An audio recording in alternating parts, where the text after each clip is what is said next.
சோம்பேறி மோமோஸ் பண்ணலாம். ஆனால் என்னோட ஸ்டைலில், அதாவது மோமோஸ்னாலே சில ஐட்டம்ஸ் இருக்கும், இதுக்குள்ளே இந்த ஸ்டஃபிங்குள்ளே இதுதான் இருக்கும் அப்படின்னு சொல்லிட்டு, அந்த மாதிரி எந்த ஒரு ஐடியாவும் இல்லாமல் கொஞ்சம் ஹெல்த்தியாக எப்படி செய்யலான்னு பார்க்கலாமா?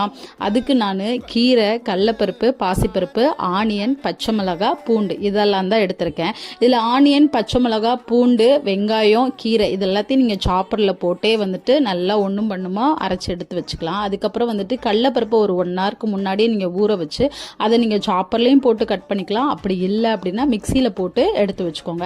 இது எல்லாத்தையும் கொஞ்சம் உப்பு சீரகம் போட்டு நல்லா மிக்ஸ் பண்ணிவிட்டு கொஞ்சம் தண்ணி விடுற மாதிரி இருக்கும், அதையும் பிழிஞ்சு நல்லா ரவுண்டாக பால் மாதிரி உருட்டி எடுத்து வச்சுக்கோங்க. அதுக்கப்புறம் வந்துட்டு மைதாலையும் ராகிலையும் நான் பண்ணியிருக்கேன். மைதாவில் ஒரு ரவுண்டு உருட்டிட்டு தண்ணியில் டிப் பண்ணிவிட்டு அதே மாதிரி நீங்கள் 3 டைம்ஸ் பண்ணணும். அதே மாதிரி தான் ராகிலையும். இது ரெண்டையுமே பண்ணி எடுத்து வச்சதுக்கப்புறம் இட்லி குண்டானில் வந்துட்டு ஒரு 10 மினிட்ஸ் பக்காவாக நீங்கள் வேக வச்சு எடுத்தீங்க அப்படின்னா சோம்பேறி மோமோஸ் ரெடி. மாங்காய் சட்னியோட